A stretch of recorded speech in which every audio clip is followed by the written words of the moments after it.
9টা বেজে গেছে। সে কখন ভিকের অফিস রুমের সামনে দাঁড়িয়ে আছে আনায়া। ভিকের দরজার সামনে বড় করে কাঠের উপর সোনালি রঙের কারুকাজ করে লেখা ভিকে, তার নিচে লেখা ভ্যাম্পায়ার কেনেথ।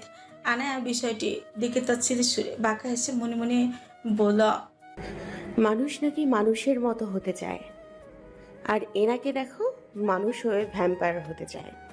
রক্ত শোষা বাদুর কোথাকার। যদিও আনায়া ঠিক করেছিল ভিকেকে নিয়ে আর কোনো বাঁকা কথা বলবে না, তবে নিজের রাগ আর কন্ট্রোল হচ্ছে না। সে কখন থেকে তাকে বাইরে দাঁড় করিয়ে রেখেছে, তাও কোনো কারণ ছাড়া। ইমন যাওয়ার আগে বলেছিল এই কেনিতের বাচ্চার কোনো কাজ না থাকলেও বাইরে দাঁড় করিয়ে রাখবে। সে যতক্ষণ না বলবে তার আগে তার ভেতরে প্রবেশ করা নিষেধ। ইচ্ছে হলেই তবেই সে ইমনকে বলবে, তারপর ইমন এসে তাকে ভেতরে যাওয়ার জন্য বলবে। আনা ব্যঙ্গ করে চোখ ছোট ছোট করে বলল, হ্যাঁ, ঢং দেখলে বাঁচি না, শালার চাকরি করব না।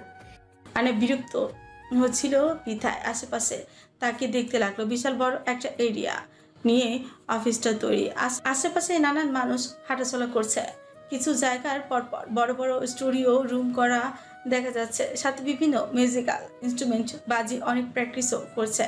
সাউন্ডপ্রুফ কাঁচের রুমগুলোর দিকে তাকিয়ে ভেতরে মানুষগুলোর কাজকর্মই মন দিয়ে দেখছিল আনায়া। এমন সময় হঠাৎ ভিকের রুম থেকে ইমন বের হয়ে এলো আর তাকে ভিকের রুমে যেতে বলে সে আগে আগে আবারও ভিকের রুমে চলে গেল। আনার মাঝে কিছুটা ভয় কাজ করলো। নিজেকে খুব তাড়াতাড়ি স্ট্রং করে অধিক আত্মবিশ্বাসী হয়ে দরজা ঠেলে কেনিতে রুমে প্রবেশ করলো। প্রথমে রুমের ডিজাইনটা দেখে কিছুটা আটকে উঠলো। চারপাশে সম্পূর্ণ দেওয়াটা ডার্ক রেড, ব্ল্যাক আর খুব অল্প পরিমাণ হোয়াইট কালারের কম্বিনেশনে পেইন্ট করা। সাথে দেওয়ালের মাঝে কেমন ব্লাডের বিভিন্ন শেপের ডিজাইন করা আর্ট করা। আবার দেয়ালে বিভিন্ন জায়গায় ভ্যাম্পায়ারের বিভিন্ন ছোটোখাটো অঙ্গের স্টিকার লাগানো, যেমন রক্ত লাগা ভ্যাম্পায়ারের সেই বড় বড় দাঁত। আবার সাথে অনেক গিটারের স্টিকারও লাগানো। রুমের এক পাশে অবশ্য বিশাল বড় বারান্দাও রয়েছে। বারান্দার দেয়ালটা কাছের হাওয়ায় সেখান দিয়ে যেন রুমে আলো প্রবেশ না করতে পারে, সেই জন্য ব্লাডের ডিজাইন করা সাদা পর্দা দিয়ে ঢেকে রাখা হয়েছে। আবার রুমের ভেতরে সাদা আর লাল রঙের কম্বিনেশনের করে লাইট জ্বালিয়ে রেখেছে। আনায়ার ব্যাখ্যা মতে জায়গাটাকে কেউ যদি বেশি জঙ্গল মনে করে তাহলে ভুল হবে। এত কিছু দিয়ে পুরো হল রুমের সমান জায়গাটাকে এমনভাবে গোছানো হয়েছে যে পুরো রুমটা একটা হাই স্ট্যান্ডার্ড লেভেলের ভাইব আসছে। তবে আনায়ার কাছে রুমটা মোটেও কোনো রকস্টারের অফিস রুম বলে মনে হলো না, বরং তার কাছে মনে হলো এটা গান গাইতে পারা এক রক্তচোষা বাদুর কিংবা পিশাচের রুম।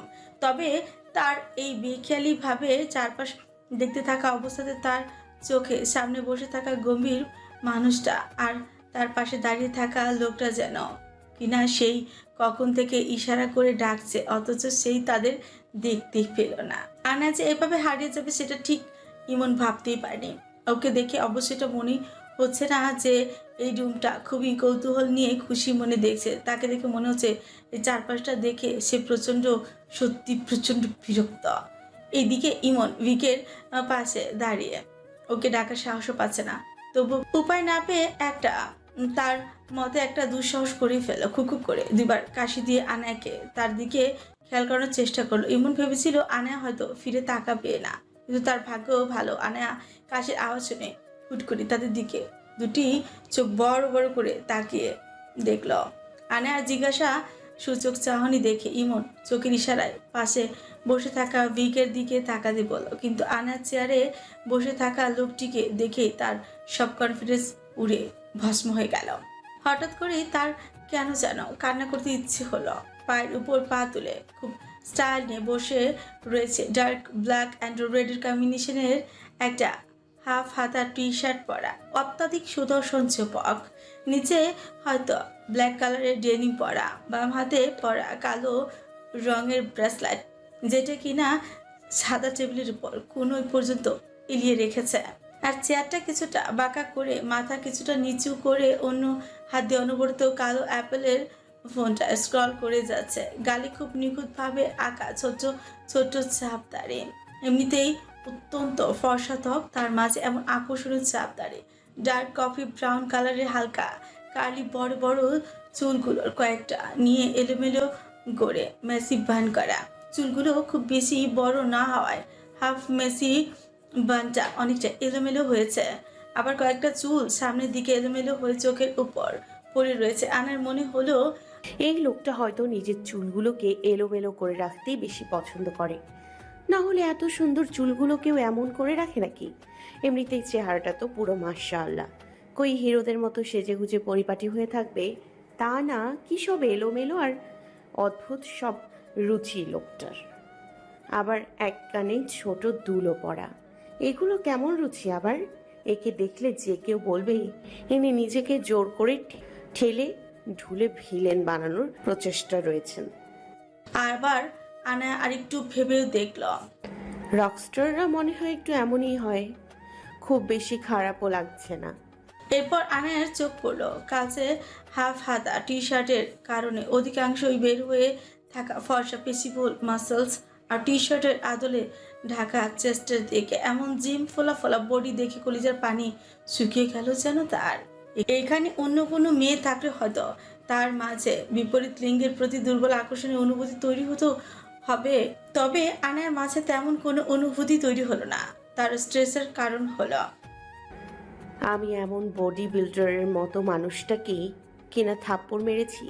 যদি বাই এনি চান্স তিনি আমার দিকে তখন তাকিয়ে না থেকে দুই চারটা না না না, দুই চারটা কেন, এটাকেই থাপ্পড়েই, একটাই থাপ্পড়েই যথেষ্ট ছিল আমাকে সোজা আলু ভর্তা বানানোর জন্য। যদি কোনোভাবে সে যদি আমায় চিনে যায় তাহলে কি প্রতিশোধ নেবে না তো? আনা চিন্তা ভাবনার মাঝেই ইমন আবারও কিছুটা কেসে পড়ল। Miss Anaya, please introduce your self.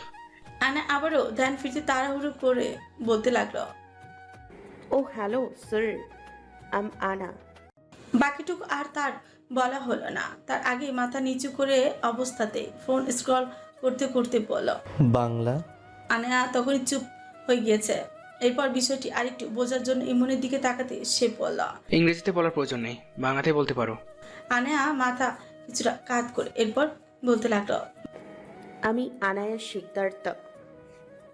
Anaya বলা শেষ করতে পারলো না।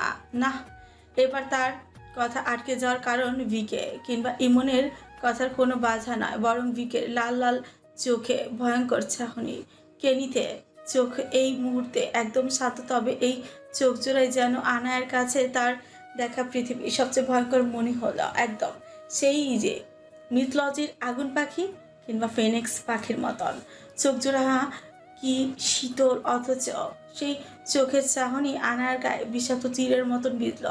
আনা আরেকটু ভালো করে তাকাতে দেখলো কেনিতে চোখের মনি খুব মৃদু পরিমাণ লাল লাল। আচ্ছা, উনি কি চোখে লেন্স পড়েছেন? তবে দেখে তো মনে হচ্ছে না। আনার এই হুটহাট ধ্যানে পড়ার মাঝে কেনিত বসা থেকে সোজা দাঁড়িয়ে পড়ল। এরপর একদম শিরদাঁড়া টনটন করে ইমনের উদ্দেশ্যে বলল, আমি বাহিরে যাচ্ছি, তবে কিছুক্ষণের মধ্যেই ফিরে আসছি। এরপর আনায় কিংবা আশেপাশের দিকে না তাকিয়েই বড় বড় পা ফেলে রুম থেকে প্রস্থান করলাম। এইদিকে হঠাৎ অপরিচিত কণ্ঠ শুনে আনায়ও নিজের ধ্যানে থেকে অনেক আগে ফিরে এসেছে। এই প্রথম হয়তো কেনিতের স্বাভাবিক গলার আওয়াজ শুনতে পেল সে। চোখ জোড়ার মতো শান্তশিষ্ট গলার আওয়াজটাও যে কতটা গম্ভীর আর ভয়ঙ্কর হতে পারে তা এই কেনিতকে দেখে বোঝা যাচ্ছে। আনায় কেনিতের দিকে তাকিয়ে কথাগুলো মনে মনে ভাবলেও কেনিত ভুলেও একবার আনার দিকে ফিরেও তাকালো না। বড় বড় পা ফেলে কটকট করে রুম থেকে বেরিয়ে চলে গেল। কেনিত চলে যেতে বোকার মতো কেনিতে যাওয়ার পানে তাকিয়ে থাকা আনার কাছে দৌড়ে এলো ইমন। এর সেই করুণ সুরে জিজ্ঞেস করলো, আনায়া, কি হয়েছে তোমার? এমন উদ্ভট কার্যক্রম কেন করছো? চাকরিটা কি করার ইচ্ছে নেই নাকি তোমার? না হলে তুমি বলে দাও বোন, আমি অন্য কাউকে খুঁজে বের করছি। ইমনের কথা এবার আনার মনে সন্দেহ জাগলো। ইমন ভাই নিজের চাকরি ছেড়ে দিচ্ছে ভালো কথা, কিন্তু আমাকে কিংবা অন্য কাউকে এই পিএ বানানোর জন্য এত অস্থির কেন? নাকি এতেও কোনো অন্য কাহিনী রয়েছে? আনা পরক্ষণই ভাবলো, কিসের কাহিনী? ইমন ভাই নিশ্চয়ই আমার খারাপ চাইবে না। ভাইয়া সরি, একটু ওনার অমন চেহারা দেখে হাইপার হয়ে গিয়েছিলাম, মনে হচ্ছিল আমাকে কাচ্চা চিবিয়ে খাবে। আনার কথা ইমন দীর্ঘ শ্বাস ফেলে মুচকে হাসলা। আনায়া, এভাবে ভয় পেলে চলবে না। আচ্ছা যাই হোক, আমি এখন আসছি। ইমনের কথা বলা শেষ করে রুম থেকে বেরোতে গেলে ইমন খেয়াল করলো আনায়াও তার পিছে পিছে আসে প্রস্তুতি নিচ্ছে, যা দেখে ইমন আবার তাড়াহুড়ো করে পড়ল। আরে আরে, তুমি কোথায় যাচ্ছ? আপনি নাকি বাইরে যাবেন? তাহলে আমি এখানে থেকে কি করব? তোমাকে এখানেই থাকতে হবে। তুমি শুনে না ভিকে কি বললো? একটু পরে সে আবার আসবে, হয়তো তোমাকে আরো কিছু জিজ্ঞেস করবে। তাই ওই সোফাতে বসে থাকো যতক্ষণ না আমরা ফিরে আসছি। আর নেক্সট টাইম স্যার যদি কিছু জিজ্ঞেস করে তখন যেন আবার উল্টোপাল্টা কিছু বলো না, সাবধান। ইমন দূরে থাকা একটা সোফার দিকে ইশারা করে কথা শেষ করলো। এরপর সে রুম থেকে বেরিয়ে চলে গেল। আর আনায়াও মাথাটা কাত করে সম্মতি জানিয়ে কিছুক্ষণ দাঁড়িয়ে রইল। এরপর একটা দীর্ঘশ্বাস ফেলল। সোফার একপাশে চুপ করে বসে বারবার বাটন ফোনটায় সময় দেখছে আনায়া। প্রায় আধ ঘন্টা হতেই চলো, অথচ ইমন কিংবা ভিকে কারোরই আসার কোনো খবর নেই। আবার তাকে এটাও বলে গিয়েছে সে যেন কোথাও না যায়। আনায়ার মনে মনে প্রচণ্ড বিরক্ত। তার বিরক্তির ছাপ চোখে মুখে প্রকাশ পাচ্ছে। সে কখন থেকে সোফায় বসে থেকে পুরো রুমটা আনাচে কানাচে খুঁটিয়ে খুঁটিয়ে দেখলো। একটা জিনিসের প্রতি আনায়ার চোখ বারবার আটকে যাচ্ছে। একটা জিনিস বলে ভুল হবে, তার থেকে অনেকটা দূরে থাকা অ্যাওয়ার্ড সেলফটার প্রত্যেকটা জিনিসগুলোকে কাছ থেকে দেখার ভীষণ ইচ্ছে জেগেছে তার মাঝে, কিন্তু সাহস হচ্ছে না কাছ থেকে জিনিসগুলো দেখার। মনের মাঝে হঠাৎই কেন যেন এক অজানা ভয় কাজ করছে। কেউ দেখে বলবে এই আনায় কি সেই আনায় আছে কি না। ভয় কি জিনিস সেটা জানিই না। কোন অনাকাঙ্ক্ষিত ইচ্ছে যার মনের মাঝে একবার জেগে উঠলে সে ইচ্ছে পূরণ পরিণতি কি হবে তা না ভাবা মেয়েটাই এখন ছোট্ট এই ইচ্ছে বিষয়টাকে নিয়ে ভয় পাচ্ছে। তবু আনায়ার মন মানছে না। বসে থাকতে থাকতেই বেচারি ছটফট করে যাচ্ছে। একটু পর পর কপাল কুঁচকে দীর্ঘশ্বাস ফেলছে। মেয়েটা মাঝে দুই রকমের বৈশিষ্ট্য দেখা মেলে। এক হলো প্রচুর দায়িত্ববান, আর দুই হলো তার ছেলে মানুষই। তার বাড়িতে বলতে গেলে বর্তমান কর্ত্রী মূলত সে নিজেই। না চাইতো ছেলে মানুষের বয়সটাতে তার উপর পড়ে গিয়েছে বিশাল দায়িত্বের বোঝা। সেই হিসেবে চাইলেও তো তার ছেলে মানুষগুলো কখনো সবার সামনে প্রকাশ করতে হয় না তার। এর জন্য তার এই ছেলে মানুষের বৈশিষ্ট্যটা সবার অজানা। তার খুব কাছের মানুষগুলোর সাথে একটু বেশি বকবক করতে থাকে, এই আর কি। আনেয়া আর ধৈর্য নিয়ে বসে থাকতে পারলো না। সঠভাবে বসা থেকে দাঁড়িয়ে পড়লো। একটু অ্যাওয়ার্ড পিসগুলো কাছ থেকেই তো দেখতে চাইছে। ও কি এগুলো ছবি নাকি? এই চিন্তা ভাবনা নিয়ে সোজা চলে গেল বিশাল বড় সেলফের দিকে। গিয়ে দেখলো একটা না দুইটা না প্রায় শখানেক, না না এর চেয়ে বেশি অ্যাওয়ার্ড ট্রফি সুন্দর করে সাজিয়ে রাখা। আনার চোখ জলজল করে উঠলো। জিনিসগুলো দেখতে অনেক বেশি সুন্দর মনে হলো তার। তবে একটা অ্যাওয়ার্ডের দিকে তাকে চোখ আটকে গেল। খুব বেশি বড় নয়, মাঝারি সাইজের একটা সুন্দর কালচে লাল রঙের গিটারটাকে হালকা করে বাঁকিয়ে একটা কাঠের ছোট্ট সারফেসের উপর রেখে ট্রফিটা তৈরি করা হয়েছে। দেখতে অসম্ভব কিউট। আবার কাঠের মাঝে সোনালি বর্ণের উইকের নামও লেখা। সাথে বাকি লেখাগুলো পড়তেই বুঝতে পারলো এটা একটা বেস্ট ইন্টারন্যাশনাল রকস্টার অ্যাওয়ার্ড। আনা ভেবেই পায় না সে যাকে কথায় কথায় তুচ্ছ তাচ্ছিল্য করে, অথচ সে মানুষটার কত নাম ডাক। শুধু সে গাধি নিজেই তাকে চিনে না। তবে এই মুহূর্তে হুট করে আনার ওটা ছুঁয়ে দেখতে ইচ্ছে হলো। হালকা করে মাথাটা নিচু করে তর্জনী আঙুলটা দিয়ে হালকা করে ছুঁয়ে দিতে লাগলো। আনার মুখে অনবদ্য এক হাসে, দুই গালে ছোট বড় মিলিয়ে দুই টোলের দেখা মিলেছে। তার চুলগুলো কোমর পর্যন্ত ছড়িয়ে পড়ে রয়েছে। কয়েক মুহূর্ত অতিক্রম হয়নি আর এতেই এক অনাকাঙ্ক্ষিত কাণ্ড ঘটিয়েই ফেলল। এর অবশ্য যথেষ্ট কারণও রয়েছে। আনা খুব ধীরে ধীরে তর্জনী দিয়ে জিনিসটা পর্যবেক্ষণ করছিল। আর ঠিক ওই মুহূর্তে পেছন থেকে একটা গম্ভীর আওয়াজ শুনতে পেল। হেই ইউ, ওখানে। কথাটা এইটুকুই ছিল। আনায়া পেছন ফিরে দেখলো বড় বড় পা ফেলে কেনি তার কাছে আসছে। এটা দেখে যতটা না আতঙ্কিত হলো, তার চেয়ে বেশি আতঙ্কিত হলো যখন তার খেয়াল হলো তার পায়ের কাছে সেই সুন্দর গিটার অ্যাওয়ার্ডটার মাথার কাজটা একপাশ ভেঙে গিয়ে ছোট্ট বড় দুটো টুকরো দুই দিকে ছড়িয়ে ছিটিয়ে আছে। কিনা সে পেছন ঘুরতে গিয়ে হাতের ছোঁয়া লেগে পড়ে গিয়েছে। এদিকে কেনি তো তার থেকে কিছুটা দূরত্ব রেখে সামনে এসে দাঁড়িয়েছে। আনার মনে হলো হাফ হাতা কালচে টি শার্টের জন্য বেরিয়ে থাকা জিম করা ফর্সা মাসলগুলো মনে হয় রাগের কারণে আরো ফুলে উঠেছে। ফর্সা হাতের আদলে থাকা নীল বর্ণের শিরাগুলো হাতের মাঝে নানা দেশের মানচিত্র এঁকে রেখেছে। এগুলো মোটেও তার কাছে সুদর্শন পুরুষের বৈশিষ্ট্য মনে হচ্ছে না, বরং এগুলো তাকে ভস্ম করার ইঙ্গিত মনে হচ্ছে।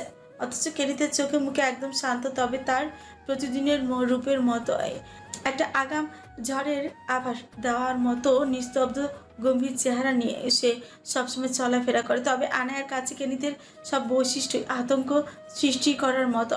আনায়ের কলিজা শুকিয়ে কাজ, বেচার নিঃশ্বাস নিতেও এখন কষ্ট হচ্ছে।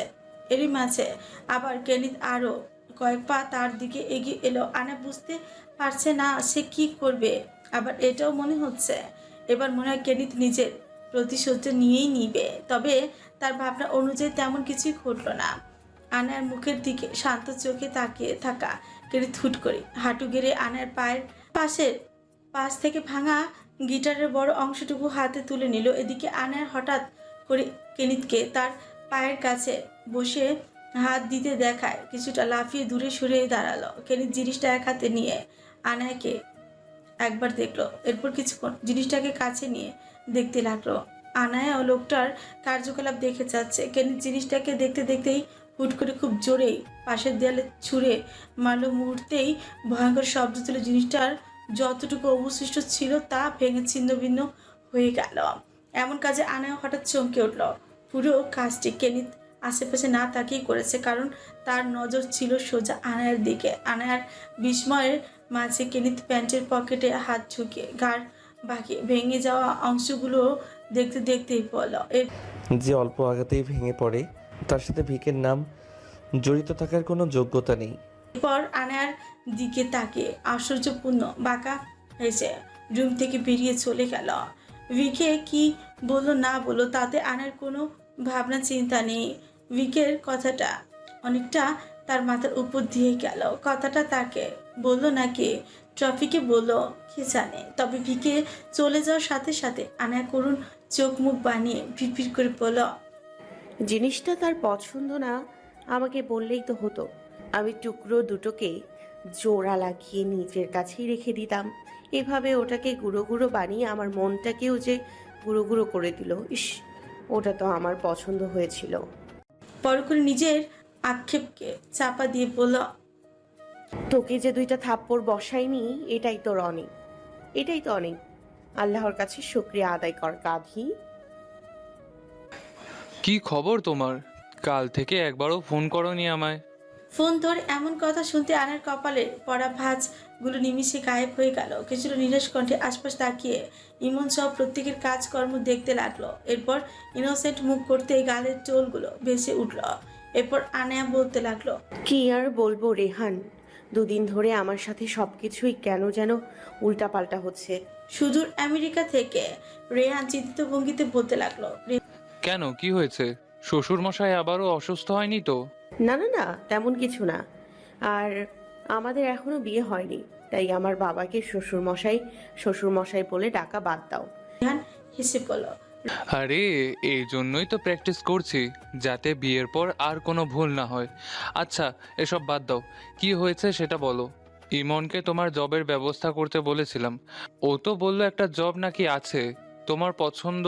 রেহানের কথা শেষ হওয়ার আগে আনায়া বলল, ইমন ভাই যে ওনার জব ছেড়ে দিচ্ছেন এটা তো জানো।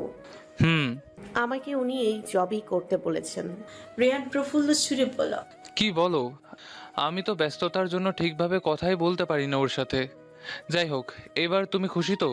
আনায়া ছোট্ট করে উত্তর করে দিল, হুম। কি হলো আনায়া, কোনো সমস্যা? তুমি কি এই জবটা করতে চাও না? না না না, কিন্তু এই ভিকের পিএ এর জবটা আমার মোটেও পছন্দ হচ্ছে না। কি বলো, ভিকের পিএ হচ্ছ আর তুমি খুশি নও? সোশ্যাল মিডিয়ায় তাকে যতটুকু দেখি তিনি হয়তো খুব ছন্নছাড়া মানুষ। আর ইমনের কাছে শুনেছি তিনি নিজের কাজের প্রতি যেমন দায়িত্বশীল নয়, তেমনই তার আশেপাশে মানুষগুলোর কাজের প্রতিও তিনি সিরিয়াস না। সেই হিসেবে তো তোমার সুবিধাই রয়েছে, জাস্ট নিজের মতো কাজ করে যাবে। বসের ধমকাধমকি না শুনলেই তো হলো। আর তবুও যদি এই জব করতে না চাও তাহলে আমি ইমনকে বলছি, ও অন্য কোনো ব্যবস্থা করে দিবে। তুমি তো আবার আমার শ্বশুরের অতি আত্মনির্ভরশীল মেয়ে, নিজের হবু জামাইয়ের কাছ থেকে তো আর কোনো হেল্প নেবে না। তুমি সবসময় এমন কেন বলো? আমি তো শুধু আত্মনির্ভরশীলই হতে চেয়েছি, আর তোমায় ইমন ভাইকে কিছু বলতে হবে না। ঠিক আছে, কিছু বলবো না। আর এত বেশি টেনশন করো না। কাল রাতের কনসার্টে একটা মেয়েকে দেখেছিলাম, ভিকের গালে চড় বসিয়েছে। আমি তো ভেবেছিলাম ভিক হয়তো মেয়েটাকে মেরেই ফেলবে, পরে দেখি কিছুই না। আর যাই হোক, ভিকে হয়তো মেয়েদের প্রতি নিজের বেপরোয়ার প্রভাব ফেলবে না। সেই হিসেবে ভিকের বিয়ে হওয়াটাও বলতে গেলে অনেক কিছুই। তোমাকে তাকে ভয় পেয়ে কোনো টেনশন নিতে হচ্ছে না। রেহানের কথা শুনে আনার দম বন্ধ হওয়ার যার উপক্রম, আনায় আতঙ্কিত সুরে বলল। তুমি কিভাবে জানলে কালকের কনসার্টে ভিকে কে একটা মেয়ে চড় মেরেছে? তুমি তো দেশে নেই। আনার কথায় রেহান হেসে বলল। এই জন্যই ফোনটা রাখতে বলেছিলাম, কিন্তু তুমি তো জেদ দেখিয়ে নিলে না। তুমি কি ভুলে গিয়েছো আজকালকার দুনিয়া সোশ্যাল মিডিয়ায় চলে? সেইখানে ভিককে কেউ চড় মারার মতো সাহস দেখিয়েছে, এটা কি এখনো চাপা থাকবে? নিউজ, ইন্টারনেট সব জায়গায় এ খবর ছড়িয়ে গিয়েছে। ভিকের ফ্যানগুলো তো ওই মেয়েকে খুঁজে বের করার জন্য উঠে পড়ে লেগেছে। পুরো দুনিয়া যেখানে জেনে গিয়েছে, সেইখানে আমি এটা জানবো না? হুট করে আনার কথা বলা বন্ধ হয়ে গেল। মনে মনে ভাবতে লাগলো। আনায়া, তুই আসলে একটা গাধি। এই সামান্য বিষয়টিও ভুলে গিয়েছিলি? তবুও সে নিজেকে স্বাভাবিক করে বলল। আচ্ছা, তোমার কি মনে হয় মেয়েটা কি ভিকেকে চড় মেরেছে সত্যি কোনো ভুল কাজ করেছে? না মানে মেয়েটা তো আর এমনি এমনি মারেনি। মেয়েটা গিয়ে ভিকেকে না থামালে তো উনি লোকটাকে তো সত্যি সত্যি মেরে ফেলতো। বাপ রে, ভিকের বিয়ে হতে যাচ্ছ আর তাকে সাপোর্ট না করে ওই মেয়েটাকে সাপোর্ট করছো? তোমার সাহস বরাবরই হাই লেভেলের। যাই হোক, শোনো আনায়া, ভিকে অনেক বড় একজন রকস্টার, সাথে সে সবার চেয়েই আলাদা। একদম ছন্নছাড়া বেপরোয়া একজন মানুষ। তবুও তার ফ্যান ফলোয়ার্সের হিসেব নেই। একসময় আমিও তার অনেক বড় ভক্ত ছিলাম, কিন্তু এখন কাজের জন্য চাইলেও এইসব পাগলামোতে মেতে উঠতে পারি না। এখন কথা হচ্ছে, ভিকে মাঝে মধ্যেই কনসার্টের লোককে বেধড়ক পেটাতে থাকে। প্রথমে ভাবতাম এইসব নৃশংসতা, পরে জানতে পারলাম যাদেরকে সে মারে তারা কেউই ভালো মানুষ নয়। তাদের উদ্দেশ্যই থাকে ভিকের কনসার্টে এসে ওর এমন কোনো পার্সোনাল বিষয় নিয়ে হার্ট করা যাতে ভিকে রেগে যায়। লোকজন এত মার খায়, তবুও এরা নিজেদের কাছ থেকে পিছু হাঁটে না। আর তুমি এসব বিষয় সম্পর্কে অবগত নাও, এই জন্যই তোমার কাছে ওই মেয়েটার কাজ ঠিক মনে হচ্ছে। রেহান হেসে কথাগুলো বলল। আনা ভাবুক সুরে বলল। তার মানে এখানে ভিকের কোনো দোষ নেই, সব দোষ ওই মেয়েটারই। এবার রেহান আর কিছু বলল না। সে হয়তো কিছু আন্দাজ করতে পেরেছে, তাই কিছুটা ভারী কি কনছে বলল। আচ্ছা আনায়া, কি হয়েছে তোমার, বলো তো? আনার সাথে সাথে কোনো উত্তর দিল না। কিছুক্ষণ চুপ থেকে ফিসফিস করে বলল। রেহান, ভিকেকে চড় মারা মেয়েটা আমিই ছিলাম। Anaya, are you kidding with me? No Rehan. আনা এই কথা বলতেই তাদের কথোপকথনের মাঝে পিনপত নীরবতা ছেয়ে গেল। অনেকক্ষণ হয়ে যাওয়ার পরও রেহান কিছু বলছে না দেখে আনা মৃদু সুরে বলল। রেহান, আমি কি বলবো বুঝতে পারছি না। এইবার এই ভিকে তোমাকে একেবারেই উপরে পাঠিয়ে দেবে। আমার আর এই জীবনে মনে হয় শ্বশুর মশাইয়ের মেয়েকে বিয়ে করতে হবে না। বিয়ে করলেও শ্বশুর মশাইয়ের এই আগুন মেয়ের এমন তেজ, জেদ আর সাহসের জন্য একসময় আমি নিজেই শেষ হয়ে যাব। আনা ফ্রুকুচকে বলল। এখানে আমি টেনশন করছি আর তুমি মজা করছো। কি করব বলো, তোমার কাজকর্মগুলোই যে এরকম। আচ্ছা, ভিকে তোমাকে কিছু বলেনি? আনার মেজাজ খারাপ হয়ে গিয়েছে, তাই সোজা সাপটা উত্তর দিল। না, আমার তো মনে হয় সে আমাকে চিনতেই পারেনি। তাহলে এত টেনশন করো না। আচ্ছা, আগে এটা বলো, তোমার জবটা তো হয়ে গেছে তাই না? হুম, একটু আগে ইমন ভাই আমাকে দিয়ে কি কি যেন কাগজে সাইন করিয়ে নিয়ে গেল, আর এখন পুরো অফিসে মিষ্টি খাওয়াচ্ছে। আচ্ছা, যত যাই হোক, আমার চাকরি হওয়ার পাশাপাশি তো ওনার জবটা চলে গেল। ইতিহাসে ইনিই মনে হয় প্রথম ব্যক্তি যে কিনা নিজের জব ছেড়ে দেওয়ার দিনেও এইভাবে নেচে গিয়ে সবাইকে মিষ্টি মুখ করাচ্ছে। আনার কথা শুনে রেহান হাসল আর বলল। ও তো একটা পাগল, বয়সে আমার কত বড়, অথচ স্বভাব কাজে একদমই বাচ্চাদের মতো। আচ্ছা আনায়া, আমি বরং এখন ফোন রাখছি, একটা ফ্রেন্ডের বাসায় এসেছি তো, পরে সময় করে আমি তোমাকে ফোন করব। আনায়া মুচকি হেসে বলল। অতঃপর আচ্ছা ঠিক আছে, ভালো থাকো, নিজের খেয়াল রাখো। দুজনের কথোপকথনের সমাপ্তি এখানেই ঘটল। অথচ আনায়ার স্টুডিওতে বসে কথা বলতে বলতে কখন যে তার পাশ কাটিয়ে যাওয়ার সময় তার সব কথোপকথন একজন শুনতে পেরেছে, সে একবারও আনায়ার ধ্যানও আসেনি সেটা। রেহান আহমেদ আনায়া আর তার প্রণয় শুরু হয়েছে প্রায় 2 বছর আগে থেকে। রেহান ছিল আনায়ার ভার্সিটির সিনিয়র। অল্প সময়ের মাঝে দুজনের মাঝে ধীরে ধীরে বন্ধুত্ব, ভালো লাগা, এরপর তা ট্রেনের রূপ নেয়। রেহান অনার্স কমপ্লিট করে স্কলারশিপ নিয়ে পাড়ি জমিয়েছে শুধু আমেরিকাতে, বাকি মাস্টার্সটাও ওখান থেকে কমপ্লিট করে দেশে ফেরার ইচ্ছে ছেলেটার। এরপর দেশে ফিরে একদম প্রিয়তমাকে নিজের করে নিবে। আর মাত্র কয়েক মাস, অন্য সবার কাছে এই সময়গুলো চোখের পলকে চলে গেলেও রেহানের কাছে একটা দিন কয়েক বছরের সমানই মনে হয়। দুজনার মাঝে এত দূরত্ব থাকার পরেও রেহান প্রতিনিয়ত আনার খোঁজ খবর নিতেই থাকে। বিদেশ গিয়েছে প্রায় কয়েক মাস হলো, অথচ এতগুলো দিন বিদেশের মাটিতে থাকার পরেও তার মাঝে আসেনি তেমন কোনো পশ্চিমা সংস্কৃতি কিংবা মন মানসিকতা। তার জীবনের একটা লক্ষ্য একটাই, তাড়াতাড়ি মাস্টার্স কমপ্লিট করে দেশে ফিরে তার শ্বশুর মশাইয়ের মেয়েকে বিয়ে করা। আর কিছু চাই না তার। রেহান কোনো আলালের ঘরে দুলাল কিংবা বস্তা বস্তা সম্পত্তির মালিকের ছেলে নয়। সে উচ্চ মধ্য পরিবারের একজন সাধারণ ছেলে। বাবা তার ভার্সিটির প্রফেসর, মা গৃহিণী, সাথে ছোট একটা ভাইও রয়েছে যে কিনা আগামী বছর এসএসসি পরীক্ষা দিবে। খুবই সাদামাটা তাদের জীবনযাপন। জীবনে নেই কোনো উচ্চ আকাঙ্ক্ষা। বাবা মা হিসেবে দুই ছেলেকে নিয়ে গর্বিত রেহানের বাবা মা। দুটো ছেলেই পড়াশোনাতে তুখর, তবে ছোট ছেলের বয়সের দোষে মাঝে মধ্যে বাদ্রামোর স্বভাবে প্রকাশ পেল। বড় ছেলে রেহানের নাম নেওয়া মাত্র আশেপাশে চেনা যারা সকল লোকজনই বলবে এই ছেলে নিতান্তে অত্যন্ত সুদর্শন, নম্র, ভদ্র স্বভাবের ও নানা গুণগুলি সম্পন্ন একজন ছেলে। রেহান দেখতে আর পাঁচটা ফর্সা সাধারণ বাঙালির মতোই, গাঢ় বাদামি চোখের মনি, কালো কুচকুচে সিল্কি চুল। নায়ক সেলিব্রিটিদের মতো কখনো জিমে গিয়ে বডি বানানোর প্রয়োজন কিংবা ইচ্ছে কোনোটাই তার হয়নি। এমনিতেই সাধারণ বলিষ্ঠ দেহের অধিকারী সে। সব কিছু মিলে তার জীবনে আক্ষেপের কোনো জায়গায় নেই। এখন শুধু আনায়াকে নিয়ে একটা সুন্দর ভবিষ্যৎ গড়তে পারলেই হলো, আর কিছু। আর দেশে ফিরে নিশ্চয়ই তার মতো ছেলেকে চাকরি পেছনে ছুটতে হবে না। অন্যদিকে ইমন রেহানের কোনো সমবয়সী বন্ধু না। ইমন রেহানের দূর সম্পর্কিত এক কাজিনের সাথে রেহানের চেয়েও বয়সেও অনেক বড়, তবে কাজিনের চেয়ে তাদের ফ্রেন্ডশিপ বন্ডিংটা একটু বেশি স্ট্রং। এমনিতে তাদের দুজনের তুই করে বলা সম্বোধন যে কেউ তাদের স্কুল, কলেজ কিংবা ইউনিভার্সিটির বন্ধু ভেবে বসবে। রাত 11টা। অন্যান্য সময় কেনিতের অফিস রুমের বিশাল কাচের বারান্দাটা বন্ধ করে পর্দা দিয়ে ঢাকা থাকলেও মাঝে মধ্যে এই বারান্দাটাও নিজের রূপ ফিরে পায়। তবে সেটা অনাকাঙ্ক্ষিতভাবে নির্জন কোনো বিশেষ রাতে, যে রাতে কেনিত বাড়ি ফেরার কোনো উদ্দেশ্য থাকে না। মাথার মধ্যে চলতে থাকে নতুন এক খেলার আসার ঠিক সেদিনই কেনিত বারান্দার পর্দাগুলো সরিয়ে দিয়ে বারান্দায় প্রাণের সৃষ্টি করে। আজও হয়তো এসেছে সে বিশেষ কোনো রাত। বারান্দার গ্লাসগুলো সব খোলা, বাইরে থেকে সাই করে বাতাস রুমের ভিতরে এসে ঢুকছে। তবে তার আগে সেগুলো কেনিতকে অনেকটাই বাধ্য হয়ে অতিক্রম করছে। এটা নিতান্তই কেনিতের নিজস্ব ধারণা। কেনিতের মতে তার নিজস্ব রূপটাকে কেউ পছন্দ করে না যদি তার ভেতরে থাকা পৈশাচিক রূপটার সম্পর্কে কোনো কেউ অবগত নয়। তবে প্রকৃতিরা তো তার পৈশাচিক কর্মকাণ্ড সবকিছুতেই সাক্ষী। তারা নিশ্চয় তার মতো একটি পিশাচকে পছন্দ করবে না।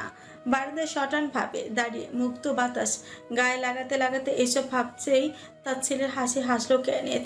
এরপর প্যান্ট থেকে ফোনটা বের করে একটা অতি প্রয়োজনীয় ব্যক্তির নাম্বারে কল করল। তখনই ফোনের অপর প্রান্ত থেকে কেউ বলল, কেনিত। হ্যালো বস, কার ইনফরমেশন লাগবে? ওর নামটা শুধু বলেন। ভার্গি কঞ্চে বলল। রেহান। লোকটা এবার ইতস্তত ভাবে বলল, বস, রেহান নামে পৃথিবীতে বহুত মানুষ আছে। আজকাল তো আবার মানুষ কুত্তা বিড়ালের নাম। বাকি কথাটুকু আর লোকটি শেষ করতে পারল না, তার আগেই বলল, আমার নতুন পিএ আনায়া শিকদার। লোকটি কি বুঝলো জানা নেই, তবে হেসে বলল, বুঝতে পারছি বস, 5 মিনিট টাইম দেন, সব ইনফরমেশন বের করে ফোন দিচ্ছি। কেনিত নড়াচড়া না করে ঘড়ি ধরে ঠিক 5 মিনিট এভাবে দাঁড়িয়ে রইল। ঠিক 5 মিনিট পর সেই নাম্বার থেকে ফোন এলো। কেনিত ফোন ধরতে কাঙ্ক্ষিত সকল ইনফরমেশন পেয়ে গেল। সে যা ধারণা করেছিল তেমনটাই শুনতে পেল। মুহূর্তে তার চোয়াল শক্ত করে আবার স্বাভাবিক হয়ে গেল। অতঃপর নিজের প্ল্যান অনুযায়ী পরবর্তী নির্দেশনাটাও লোকটিকে দিয়ে দিল। এখন আপাতত তার চিন্তা নেই, বাকি কাজ এখন তার বাম হাত সমতুল্য লোকটাই করে দেবে। কেনিত এবার 8 তলা ভবনের উপর থেকে আকাশের দিকে তাকিয়ে দেখল। আকাশে কোনো তারা দেখা নেই। সম্পূর্ণ আকাশটা কালো মেঘে ঢেকে গিয়েছে। রাস্তা থেকে বিশাল বহুল গাড়িগুলোর চলাফেরাও আওয়াজও কমতে শুরু করেছে। ধারণা করা যায় খুব শীঘ্রই আকাশে ওই মেঘ ভেঙে বৃষ্টির আগমন ঘটবে। এই অসময় বৃষ্টি কারোরই পছন্দ হওয়ার কথা না, কিন্তু এটাই যেন কেনিতের একটু বেশি পছন্দ হলো। প্রকৃতি তাকে বাধা দেওয়ার যে ব্যর্থ চেষ্টা চালাতে চাচ্ছে তা ভেবেই সে আবার তার ছেলের হাসি হাসলো আর ফিরফির করে বলতে লাগলো, এত বছর পর পাখি নিজে থেকে আগুনের খাঁচায় ধরা দিয়েছে, এত সহজে যেতে দেই কি করে? আনা ভাবতে পারেনি নতুন জবের প্রথম দিনই তাকে এত খাটতে হবে। এই চাকরি কিভাবে করবে সে? না করেও তো উপায় নেই, কিন্তু ভার্সিটির পড়া, এত রাত করে যাওয়ার পর নিজের পড়া, বাবার প্রতি দায়িত্ব, এসব কিভাবে সামলাবে সে? সাথে বাড়িতে ছোট বোনটাও তো আছে, একা একা বেচারি আর কি বা করতে পারবে? ইমনের অফিসের থেকে প্রায় বিদায় আজ হয়ে গিয়েছে সবাই। ইমনের অফিস থেকে বিদায় আজই হয়ে গিয়েছে। দুদিন পর ইমনের জন্য আনুষ্ঠানিকভাবে কিছু আয়োজন করা হবে। যদিও এটা অফিস কিংবা কেনিতের কোনো নিয়ম নয়, অফিসের আরও লোকেরা মিলে এই নিয়মটা বানিয়েছে। এতে কেনিত কখনো বাধা দেয়নি। যেমন তেমন এসব আয়োজনে সে কখনো অ্যাটেন্ডও করেনি। ইমনের বেলা তো নিশ্চয়ই করবে না। আনা এসে ভাবতে ভাবতে ঘড়িতে তাকিয়ে দেখলো 11:30 বাজে। এতদিন তো রাতের বেলা ইমন ভাই তাকে বাড়ি পৌঁছে দিয়েছে, কিন্তু আজ সে কি করবে? ইমন তো সেই দুপুরবেলায় তাকে সাথে নিয়ে রেস্টুরেন্টে গিয়ে লাঞ্চ করিয়ে সে বাড়ি ফিরে গিয়েছে, কিন্তু আনায়াকে এত কাজ অফিস থেকে প্রথম দিনই দেওয়া তার আর বাড়ি ফেরা হয়নি। সে তো ভেবেছিল এসব রকস্টারদেরও কোনো কাজ টাজ আছে নাকি, শুধু স্টেজে গিয়ে গান গেলেই তো হলো। কিন্তু এখানে এসে বুঝতে পারলো তার পুরো ধারণাটার ফল। এখন তার রকস্টারদের কোনো বিজনেসম্যান থেকে কম কিছু মনে হচ্ছে না। আর তার কাছে তো এই বিয়ে জবটার চেয়ে অফিসের আর লোকজনের কাজগুলো বেশি কঠিন মনে হচ্ছে। কি সব মিউজিক্যাল ইনস্ট্রুমেন্ট নিয়ে কাছাকাছি করতে থাকে সবসময়। আনা মনে মনে একটু বিরক্ত, তবে তার কাছে কোনো অপশন নেই। তবে তাকে বলা হয়েছে আজকে আর কালকের দিনেটাই একটু বেশি কষ্ট করতে হবে। পরবর্তীতে কাজের তেমন চাপ নেই, আবার মাঝে মধ্যেও পড়েও যেতে পারে। এখন আপাতত এসব চিন্তা বাদ দিয়ে ভালো বাড়ি পৌঁছতে পারলেই হলো। এখন এখান থেকে বাড়ি ফিরতেই প্রায় ঘন্টা খানিক লেগে যাবে। আনা একটা দীর্ঘ শ্বাস ফেলে বলল, জীবনটা এত প্যারাময় কেন? মোটামুটি অফিসে সবাই চলে গিয়েছে। অফিসের অনেকগুলো লাইট অফ করে দেওয়া হয়েছে, তবে পুরো অফিসটাতে সে শুধু একা নয়, বরং আরও অনেকেই রয়েছে। আনার কাজ শেষ করে দ্রুত গতিতে লিফটে করে নিচে নেমে পড়ল, কিন্তু নিচে নেমে পুরো তবদা খেয়ে গেল। এটা কি? কোনো অটোরিক্সা বাস কিছুই নেই। হুট করে মনে পড়লো সে ঢাকার সবচেয়ে ভিআইপি এরিয়াগুলোর মধ্যে এক জায়গায় আছে। এখানে দামি দামি প্রাইভেট কার ছাড়া অটোরিক্সা বাস কোথা থেকে আসবে? আনে আকাশের দিকে তাকে আরেক দফায় চমকে উঠল। তাকে দেখলো খুব জোর বৃষ্টি আসার সম্ভাবনাও রয়েছে। এই অসময় দিনকাল এমন বৃষ্টির আগমন তার মোটেও পছন্দ হলো না। কিন্তু এই মুহূর্তে সে কি করবেটা কি? কারো কাছে বাড়ি পৌঁছানোর জন্য সাহায্য চাইবে, কিন্তু এত রাতে কে সাহায্য করবে? কারোর সাথে তো আজ তেমন পরিচয় হয়নি। আনার চিন্তা ভাবনার মাঝে হঠাৎ করে ধুম করে বৃষ্টি নামলো। আনার চোখ মুখ কুচকে গিয়ে বিল্ডিংয়ের ছাদের নিচে গিয়ে দাঁড়ালো। পরনে কালো কুর্তিটা বৃষ্টির পানিতে হালকা ভিজেও গিয়েছে। আনার মেজাজ আরো ভিজে গেল। আনা খেয়াল করলো বৃষ্টির বেগ আরো বাড়ছে। আনা কি করবে না করবে কিছু বুঝে উঠতে পারছে না। তার কাছে কোনো ছাতাও নেই, আর থাকলেও বা কি হবে? এই এত দূর পথ সে কি হেঁটে হেঁটে বাড়ি যেতে পারবে? কোনো উপায় না পেয়ে ইমনকে ফোন দিতে চাইলো, কিন্তু কোনো উপায় না পেয়ে ইমনকে ফোন দেওয়ার কথা ভাবল। আনা একটা দীর্ঘশ্বাস ফেলে ইমনের নাম্বারে কল করবে তার আগেই হঠাৎই কালো কুচকুচে এবং কালচে লালের কম্বিনেশন একটা মার্সিডিজ কার এসে দাঁড়ালো তার সামনে। আনা ফোন করতে গিয়েও আর করলো না। হুট করে তার সামনে থামাতেই সুজনের সামনে কুচকে গেল। দুনিয়া এত জায়গা থাকতে গাড়িটাকে তার সামনে এসে থামতে হলো। কিছুক্ষণ গাড়িতে যে বসে আছে তাকে হালকা গালাগালিও করে নিল সে। আনার মেজাজ খারাপের মাঝে হুট করে গাড়ির জানালার কালো কাজটা নিচে নামতে লাগলো। গাড়ির ভেতরে স্টিয়ারিং এর এক হাত রেখে বসে থাকা লোকটাকে দেখতেই হঠাৎ আনার কুচকে যাওয়া পুরো স্বাভাবিক হয়ে গেল। আনায়া কিছু বলতে যাবে তার আগে কেনিথ দৃঢ় ভাবে সামনে তাকিয়ে থাকা অবস্থাতেই বলল, জাস্ট 1 মিনিট টাইম দিচ্ছি, এরপর আমি চলে যাব। কারো আসার হলে আসতে পারে। আনায়া খেয়াল করলো কেনিতের চোখে কালো চশমা, মুখে মৃদু পাকা হাসি। আর কথাটা যে তাকে বলেছে এটা তো বুঝে যাচ্ছে, কিন্তু কথা হচ্ছে এনার মাঝে হঠাৎ তার জন্য এত দরদ কোথা থেকে উদয় হলো। বিষয়টি সত্যি কি স্বাভাবিক নাকি অন্য কিছু? আনায়া নিজের সন্ধিহান চিন্তা ভাবনাকে মাটি চাপা দিয়ে আবারও মনে মনে ভাবতে লাগলো। আনায়া, তুই সবসময় একটু বেশি বুঝিস। লোকটা হয়তো এতটাও খারাপ না, না হলে তুই বাদে এখন পর্যন্ত কারোর কাছে এনার বদনাম শুনেছিস না তো? আনায়ার এদিকে ভেবেই যাচ্ছে, অন্যদিকে সিঁড়ি দ্বারা সোজা করে গাড়ির ড্রাইভিং সিটে বসে থাকা কেনিত একবারও আনার দিকে ফিরেও তাকায়নি। তবে কালো চশমার নিচে থেকে আর চোখে আনার সব কিছু খেয়াল করছিল, সাথে মনে মনে 60 সেকেন্ড কাউন্ট করছিল। যখন দেখলো আনা এখনও কোনো রেসপন্স করছে না, তখন কেনিত আবার গম্ভীর গলার আওয়াজেই বলল, অনলি 15 সেকেন্ডস লেফট। হুট করে কারো কণ্ঠস্বর শুনে আনায়ার নিজের ধ্যান থেকে ফিরে এলো। কেনিতের কথার উদ্দেশ্য আনায়ার বোঝার সাথে সাথে অনেকটা লাফিয়ে গাড়ির দরজার সামনে চলে গেল। অন্যদিকে কেনিতেরও দেরি হলো না, অটোমেটিক দরজা খুলে দিল। আনায়া আর কোনো কথা না বাড়িয়ে কেনিতের পাশে সিটে বসে পড়ল আর কেনিতের উদ্দেশ্যে বলল, থ্যাংক ইউ স্যার। তবে কেনিত কোনো প্রশ্নোত্তর না দিয়ে গাড়ি স্টার্ট দিল। কেনিতের এক হাতে স্টিয়ারিংয়ে ঘুরানো দেখতে দেখতেই আনায়া অমায়িক খেসে মনে মনে ভাবল, লোকটা নিতান্তই অদ্ভুত, তবে ভালো মনের মানুষও হয়তো।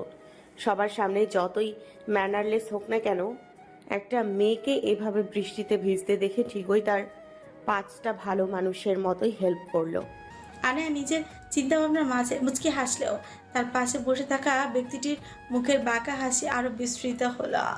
রাত 12টা ছুঁই ছুঁই। আজ রাতে মেঘেরা হয়তো গোল মিটিংয়ে বসিয়েছে, হয়তো ডিসিশন নিয়েছে পুরো দেশকে বৃষ্টির পানিতে ডুবিয়েই মারার। আনায়ার কাছে বিষয়টি এটাই মনে হলো। গাড়ির সবগুলো জানালা বন্ধ, বাইরে অঝরে ঝরতে থাকা বৃষ্টির পানি ছাড়া কিছু দেখা যাচ্ছে না। এদিকে একদম চুপচাপ আসে থাকতেও ভালো লাগছে না। কেনিতের দিকে কয়েকবার আর চোখে তাকিয়েও বেশি লাভ হয়নি। লোকটি সে কখন থেকে রোবটের মতো করে স্টিয়ারিং ঘুরিয়ে যাচ্ছে। আনে আবারও সামনে তাকিয়ে দেখলো সে কখন থেকে রাস্তার পর রাস্তা দেখা মিলছে, বাড়ির কাছে আর এখনো পৌঁছাতেই পারেনি। মনটাও ধীরে ধীরে খারাপ হয়ে যাচ্ছে। বাড়িতে থাকা ছোট বোনটা আর বাবাটা যেন টেনশন হচ্ছে। তবে এই মুহূর্তে তার মন ভালো করার জন্য মন্ত্র জানা মানুষের ফোন কল আসতে খুশিতে মনে মনে লাফিয়ে উঠলো। আনায়া একবার ভাবলো কেনিতের সামনে ফোনটা ধরে ঠিক হবে, পরক্ষণই ভাবলো আমি ফোনে কথা বললে কেনিত আবার আমাকে কি বলবে। আনায়ার প্রফুল্ল মুখে ফোন কেটে যাওয়ার আগেই ফোনটা রিসিভ করে কানে দিতে ওপাশ থেকে একজন হাসি মুখে বলতে লাগলো, কি খবর জান? বলেছিলে বাড়িতে গিয়ে ফোন করবে, শেষে এখন আমাকে ফোন করতে হলো। তুমি নাকি আবার আমায় মিস করো? তুমি না শুনে একটু বেশি বোঝো। আমার কথা রাখতে হলে তো আগে আমায় বাড়ি পৌঁছাতে হবে, তাই না? মানে তুমি এখনো বাড়ি যাওনি? তাহলে তুমি কোথায়? কোথায় আবার? কাজ শেষ করে এখন বাড়ির উদ্দেশ্য রওনা দিয়েছি। আচ্ছা, তোমার ওখানে কি বৃষ্টি হচ্ছে? এই মুহূর্তে আমার এখানে বৃষ্টি কোথা থেকে আসবে? কেন, তোমার ওখানে কি বৃষ্টি হচ্ছে নাকি? প্রচন্ড রকমের। তুমি এখন কি করছো? তোমার কথা শুনে কেন যেন মনে হচ্ছে তুমি কার ড্রাইভ করছো। আরে বাহ, তুমি তো দেখছি দূরে থেকেও আমাকে ফলো করতে শুরু করেছো। চিন্তা করো না, তোমার জামাই বিদেশি মাইয়ার সাথে ভাগবে না। আনায়া ফ্রিকুচকে বলল, আমি বলি কি আর তুমি কি বলো? আর অমন চিন্তা ভাবনা মাথাতেও আনলে সোজা আগুনে পুড়িয়ে মেরে ফেলবো। ওহ, আমার আগুন পাখি রে, তোমার আগুনে তো সেই কবে জ্বলে পুড়ে শেষ হয়ে গেছে। আচ্ছা শোনো, ফোনটা লাউড স্পিকারে রাখো তো। কেন? কেন আবার? ওর সাথে কথা বলবো এই জন্য। ইমনের সাথে 2 দিন ধরে কথাই হয়নি আমার। কিন্তু রেহান, ইমন ভাই তো আমার সাথে নেই। মানে আমি তো তার সাথে বাড়ি ফিরছি না। রেহান বিস্মিত শিরে বলল, মানে তাহলে এত রাতে তুমি অটোরিকশায় অথবা বাসে করে বাড়ি যাচ্ছ? আরে এত রাতে আমি এইগুলো পাবো কোথায়? আমি তো কেনি। বাকিটা আর আনায়া বলতে পারলো না, তার আগে ফোনের ওপাশ থেকে এক বিকট আওয়াজে থমকে গেল আনায়া। আনায়া হুট করেই অনাকাঙ্ক্ষিত চিন্তা গলা শুকিয়ে এলো, কাপা কাপা কণ্ঠ স্বরে বলল। রেহান, কোনো সারা শব্দ নেই। আনায়া আবারও ডাকলো। রেহান। এবারও রেহানের কোনো সারা শব্দ নেই, বরং কিছু বিদেশি মানুষের কণ্ঠস্বর চিল্লাচিল্লির আওয়াজ এলো আনায়ের কাছে। বেচারির চোখে পানি টলমল করছে। এবার কেনিতের দিকে তাকিয়ে দেখলো সে নির্বিকারভাবে গাড়ি চালাচ্ছে। আনায়া আবারও কান্নারত আওয়াজে রেহানের উদ্দেশ্যে বলতে লাগলো। রেহান প্লিজ, আমার সাথে তুমি মজা। এবারও আনায়া তার নিজের কথাটুকু শেষ করতে পারল না। এর আগেই হঠাৎ কিছু বুঝে ওঠার আগেই মাথায় প্রচণ্ড আঘাত পেয়ে অজ্ঞান হয়ে পড়ল। এই ঘটনাটা অনাকাঙ্ক্ষিত ভাবেই ঘটানো না, বরং তার পাশে বসে থাকা কেনিতের ইচ্ছাকৃত প্ল্যানই এমনটা হলো। বৃষ্টিময় এই আঁকাবাঁকা রাস্তা দিয়ে কেনিত আনায়াকে কোথায় নিয়ে যাচ্ছিল তা আনায়া বৃষ্টির কারণে একবারও খেয়াল করেনি সে যে রাস্তা করে গাড়ি করে যাচ্ছে সেটা আদৌ তার বাড়ির রাস্তা কিনা।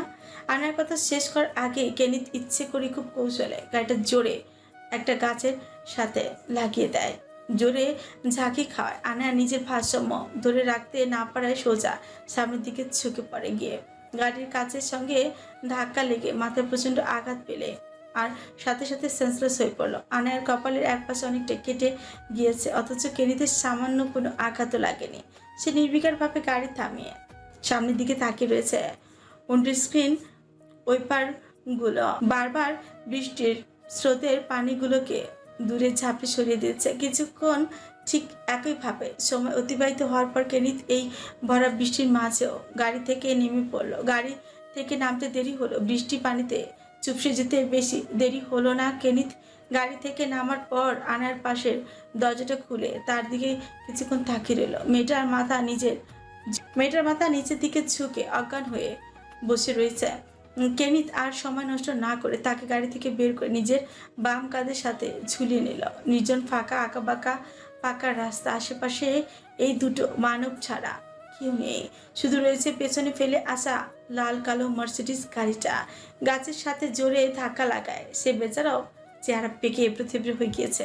তাতে কি, কেনিতের নিত্য নতুন ব্র্যান্ডের গাড়ি কেনাটা এতদিন সবার কাছে স্বাভাবিক বিষয় হলো, কিছুদিন পরপরই এই গাড়িগুলোটা নৃশংস অবস্থাগুলো যে কেনিত কেন করে সেটাই কারো মাথায় ঢুকে না। এই লোকটা সব রাগ যেন নিজের গাড়ির উপরই ছাড়তে ভালোবাসে। অজরে বৃষ্টি ঝরছে, বৃষ্টির পানিতে দুটো দেহ একদম ভিজে একাকার। কেনিতের চোখে কালো চশমা, এক হাতে দিয়ে কাঁধে ঝুলিয়ে রাখা আনায়াকে ধরে রেখেছে আর অন্য হাতে প্যান্টের পকেটে ঝুঁকে সিঁদুর সোজা করে সামনের দিকে হেঁটে হেঁটে এগিয়ে যাচ্ছে। আনায়ার দুই হাত নিস্তেজ হয়ে কেনিতের পিঠের দিকে ঝুলছে, মাথাটাও প্রায় অনেকটা কেনিতের পিঠের দিকে ঝুঁকে রয়েছে। খোপা করা চুলগুলো পানিতে ভিজে চুপসে গিয়ে প্রায় অনেকটাই খুলে গিয়েছে। বৃষ্টির সাথে মৃদু বাতাস ভেজা চুলগুলো বারবার কেনিতের মুখে এসে লাগছে, তবুও সে নির্বিকার হেঁটে যাচ্ছে। আনার কপালের কেটে যাওয়া অংশ থেকে রক্ত ঝরছে, ফুটা ফুটা রক্ত কেনিতের সাথে মিশে কেনিতের টি শার্টটা পিঠ ভিজে যাচ্ছে। আবার কিছু ফোঁটা রক্ত অনেকটা ব্যবধান নিয়ে পাকা রাস্তার পড়লেও সেগুলো আবার বৃষ্টির পানির স্রোতে দিয়ে পরিষ্কার হয়ে যাচ্ছে। অনেকটা দূরত্বের ব্যবধানে রাস্তায় সোডিয়ামের আলো জ্বলছে, আকাশের মেঘ ভেঙে এমন বৃষ্টির বন্যা বয়ে যাচ্ছে। নির্জন রাস্তায় কোনো সুদর্শন পুরুষ পৈশাচিক মনের আতঙ্কদায়ক পরিকল্পনায় তার মুখে ঝুলছে এক বিস্তৃত বাঁকা হাসে। অন্যদিকে ফুটফুটে ফর্সা চেয়ার অচেতন মেয়েটা জানলো না তার সাথে এমনটা কেন করা হলো। কানের কাছে অস্ফুট স্বরে গানের শব্দের ভান্ডারগুলো ভেসে আসছে। আনায়া ঠিকভাবে চোখ খুলতে পারছে না, সবকিছু কেমন যেন ঝাপসা ঝাপসা লাগছে। মাথায় প্রচণ্ড ব্যথায় কুঁকড়ে গিয়েছে মেয়েটা, তবে সে খুব ভালো করে অনুভব করছে যে সে কোনো তরল পদার্থের মাঝে ডুবে রয়েছে। সাথে বিশ্রী গন্ধের সমারোহ বারবার নাকে এসে প্রবেশ করছে। আনায়ার ভ্রুজোড়া বারবার খুঁচকে যাচ্ছে, আবারও খালি গলায় অসাধারণ কণ্ঠে গাওয়া গানের শব্দগুলো এসে আনার কর্ণে প্রবেশ করলো। আনা খুব করে চেষ্টা করলো চোখ খোলার, কিন্তু পুরোপুরি সফল হলো না। ঝাপসা চোখে শুধু কালচে লাল আলোর সমারোহে দেখতে পেল। আনার মাথাটা কিছুটা উপরের দিকে থাকায় সিলিং ছাড়া আর কিছুই দেখতে পেল না।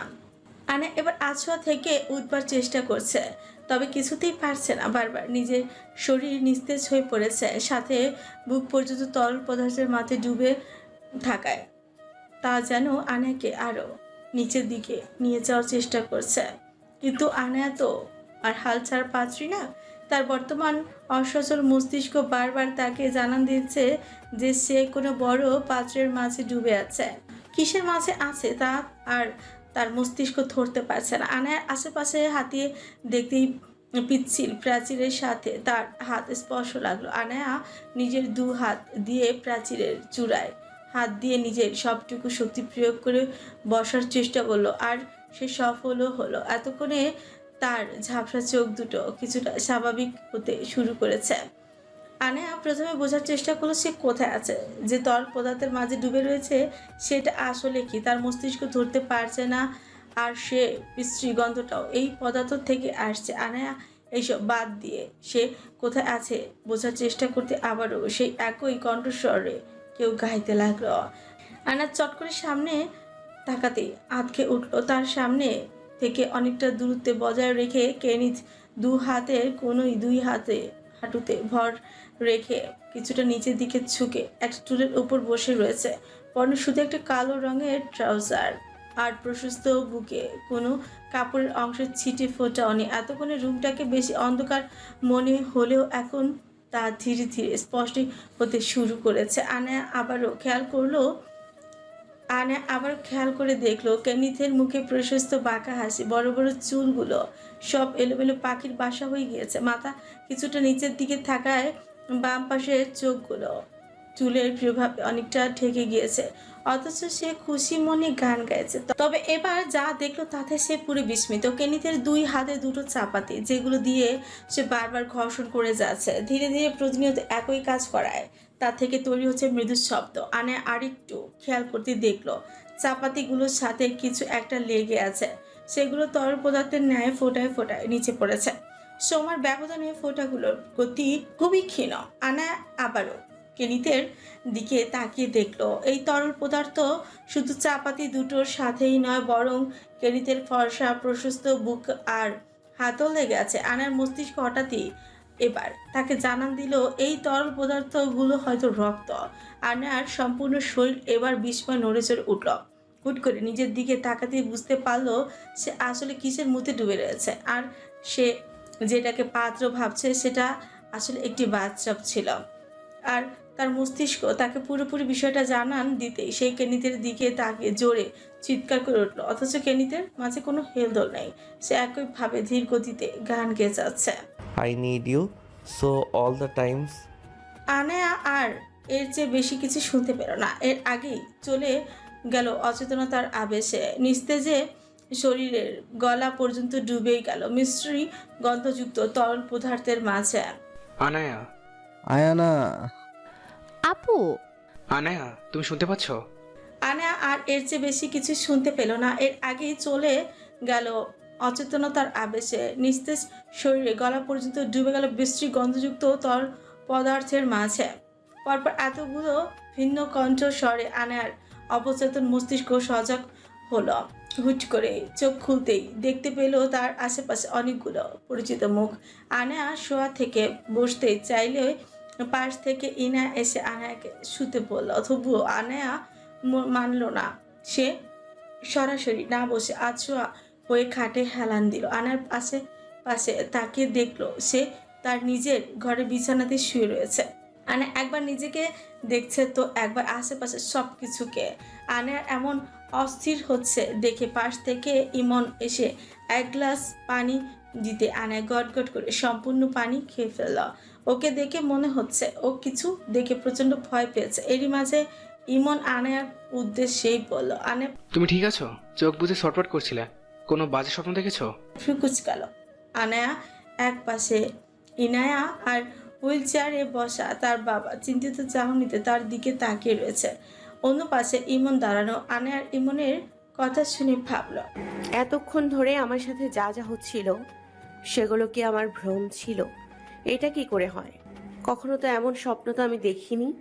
আনায়া গত রাতের কথা মনে করলো। তার সাথে কেনিথ ছিল, তাদের গাড়িটা তো অ্যাক্সিডেন্ট হয়েছিল। তাহলে এখানে কখন এলো? ঠোঁট ভিজিয়ে বলল, ইমন ভাই, আমি এখানে কি করে এলাম? তুমি তো সেন্সলেস ছিলে, তাই কিছু হয়তো মনে নেই। রাতে স্যার ফোন করে বলল গাড়িটা নাকি চৌরাস্তায় অ্যাক্সিডেন্ট হয়েছে, তার সাথে তুমিও আছো, আর তোমার মাথাতেও আঘাত লেগেছে। আমি তো খবর পেয়ে সেখানে চলে গিয়েছি, গিয়ে দেখি তুমি পুরো সেন্সলেস হয়ে গাড়িতে পড়ে রয়েছ। এমনিতেই বৃষ্টি, তার উপর এমন ঘটনা। কপাল ভালো ফার্স্ট এড বক্স গাড়িতে ছিল, সেই জন্য স্যার তোমার মাথায় ব্যান্ডেজ করে দিতে পেরেছে, না হলে সিচুয়েশন আরও বাজে হতে পারতো। ইমনের কথা শুনে আনায়া কিছু বলল না, মাথা নিচু করে কি যেন ভাবতেই লাগলো। এরই মাঝে হঠাৎ রেহানের কথা মাথায় আসতেই আনায়া আটকে উঠলো, অস্থির চিত্তে বলতে লাগলো। ভাইয়া, রেহান কোথায়? ও ঠিক আছে তো? হুট করে আনায়ার কথা শুনতে ইমনের মুখটা চুপসে গেল। সে আনায়ার দিকে করুণ দৃষ্টিতে তাকিয়ে আনায়ার মনে প্রাণে সৃষ্টিকর্তার কাছে প্রার্থনা করছে যেন তার এই দুঃস্বপ্নের মতো রেহানের অ্যাক্সিডেন্টের ঘটনাটাও যেন তার ভীষণ হয়। এই মুহূর্তে আনায়া বাস্তব কল্পনা কোনোটাই মেলাতে পারছে না। আনায়া আর রেহানের বিষয়টা আনায়ার বাবা এবং আনায়ার বোন দুজনেই জানে রেহান নিতান্তই ভদ্র মানুষ, তাই আনায়ার বাবা কিংবা আনায়ার বোনের এই বিষয়ে কোনো আপত্তি নেই। তারা দুজনেই রেহানকে খুব পছন্দ করে। এদিকে ইমন কিছু বলছে না দেখে আনায়ার অস্থির মন আর অস্থির হয়ে উঠেছে। ইমন বলতে লাগলো, আনেয়া, রোহানের অবস্থা তেমন ভালো না, খুব বাজেভাবে অ্যাক্সিডেন্ট হয়েছে, এখন হসপিটালেই ভর্তি রয়েছে। আনায়ার চোখ ছলছল করে উঠলো, খুব কষ্ট করে নিজের কান্নাটুকু আটকে রাখলো। এরপর পাশে তাকিয়ে দেখলো ইনায়ার চোখেও পানি ছলছল করছে। দেশে থাকতে ইনা আর রেহানের মাঝে অনেকটা গাঢ় বন্ধুত্ব ছিল, একদম নিজের বড় ভাইয়ের মতন মনে করতো। কিন্তু যখন ইমন এর কাছ থেকে শুনলো রেহানের অ্যাক্সিডেন্টে হয়েছে, তখন থেকেই তার বন্ধু ভীষণ ভালো নেই। অন্যদিকে মাঝরাতে নিজের বোনের অ্যাক্সিডেন্ট, সবকিছু মিলিয়ে তার মনে হচ্ছে তাদের জীবনে আবারও এক অজানা ঝড় আসতে চলেছে। ইমন আর এবার আনায়ার উদ্দেশ্যেই বলল। আনায়া নিজেকে সামলিয়ে ইমনকে বলল, আমি স্যারের সাথে বাড়ি ফিরছিলাম, তখন রেহানের ফোন এলে ওর সাথে কথা বলতে থাকি। এরই মাঝে হঠাৎ রেহানের ওপাশ থেকে বিস্ময়কর আওয়াজ আসে। আমি রেহানকে কয়েকবার ডাকলেও ও কোনো সাড়া দেয় না। আর এরই মাঝে আমি কিছু বুঝে ওঠার আগেই আমাদের গাড়িটাও অ্যাক্সিডেন্ট হয়ে যায়। আচ্ছা, ওনার কি অবস্থা? স্যার তো ঠিকই আছে, তার জন্য এসব ঘটনা নতুন কিছু না। কিছুদিন পরপরই তিনি তার গাড়ির অবস্থা আর নিজের অবস্থার 12টা বাজিয়ে ফেলে, কিন্তু গাড়ি নেশে ছাড়তে পারে না। তুমি আবার ভেবো না উনি ঠিকঠাক ড্রাইভিং করতে যায় না। ওনার কার ড্রাইভিং পুরোই অস্থির, কিন্তু কার অ্যাক্সিডেন্ট করানোটা মনে হয় ওনার শখ। এরই মাঝে পাশ থেকে ইনা ফ্রিকুজকে বলল, মানে আপনাদের স্যার নিজের শখ মেটাতে গিয়ে আমার বোনের অ্যাক্সিডেন্ট করিয়ে দিয়েছে। ঠিকটা বলতে পারছি না ইরা, আনায়াকে সাথে নিয়ে ওনার এতটা কেয়ারলেস হওয়াটা মানায় না। আবার এই প্রথমেই হয়তো উনি কাউকে কার শেয়ার করেছে, হয়তো এই জন্য আনায়ার বিষয়টা খেয়াল করেনি। কি আজব মানুষ এগুলো, নিজের শখ হয়েছে তো একাই মর, আমার বোনকে কেন সাথে নিল? আর তুই কেন ওনার সাথে আসতে গিয়েছিলি? আনায়া বলল, ইমন আমি বুঝতে পারিনি যে কাজ শেষ হতে অত দেরি হয়ে যাবে। আর আসার পথে নিচে এসে দেখি কোনো অটো রিক্সা কিছুই নেই। ইমন ভাইকে ফোন দিতে চেয়েছিলাম, তার আগেই স্যার এসে বলল আমি তার সাথে যাব কিনা। উপায় না পেয়ে তার সাথে চলে এসছে। বলল, বুঝতে পারছি না কি বলবো। একবার মনে হচ্ছে এই প্রথম স্যার কাউকে হেল্প করলো, আবার মনে হচ্ছে তিনি হয়তো আমাকে চিনতে পেরে রিভেঞ্জ নিয়েছে। আই এম নট শিওর, কারণ তিনি আবার তোমার ট্রিটমেন্টও করে দিয়েছে। আনায়া আর ইমনের কোনো কথাই ইনা কিংবা তারেক বুঝতে পারল না, কিসের চিনতে পারা আর কিসের রিভেঞ্জ। তবে কিছুক্ষণের মাঝেই তাদের কথোপকথন সেখানেই শেষ হলো। অন্যান্য অফিস কিংবা স্টুডিওর মতো উইকের অফিস নয়, এখানে ডিসিপ্লিন জিনিসটা খুবই কঠোরভাবে প্রত্যেক এমপ্লয়িকে মানতে হলেও উইকের জন্য বিষয়টি সম্পূর্ণ ভিন্ন। সাথে উইকের পিএ হওয়ার সুবিধার্থে আনায়াকেও মানতে হবে উইকের আজব সব রুলস অ্যান্ড শিডিউল। আনায়াকে সকাল সকাল একদম ফিটফাট হয়ে অফিস যেতে হবে না, তার অফিস টাইম হবে একদম দুপুর শেষ প্রহর কিংবা বিকেল থেকে সোজা মধ্যরাত শুধু পর্যন্ত। মাঝে মধ্যে এই সময়সূচির ব্যতিক্রমও হবে, সেটা উইকের প্রয়োজন অনুযায়ী। এখানে অন্যান্য এমপ্লয়ীদের জন্য বরাদ্দ অফিসের পেপার রুল আনায়াকে মানতে হবে না, বরং উইকে যখন যেটা বলবে সেটা করতে হবে। এই জন্যই অন্য সবার চেয়ে এই পদের স্যালারিটাও অন্য সবার চেয়ে বেশি। বেলা বাজে 2:30 কম। ভিকে স্যারের 3টের পর অফিসে আসবে।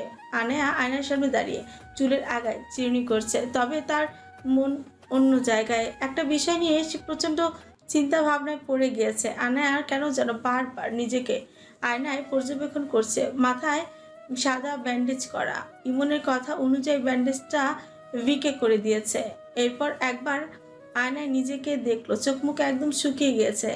আয়নায় তার ছেলের মৃদু হাসি হাসলো, এরপর নিজের জামার দিকে তাকালো। সকালবেলা নিজের রুমে শো অবস্থায় যে জামা দেখেছিল এখন সেটাই চেঞ্জ করে অফিসের জন্য বের করা জামা পরেছে।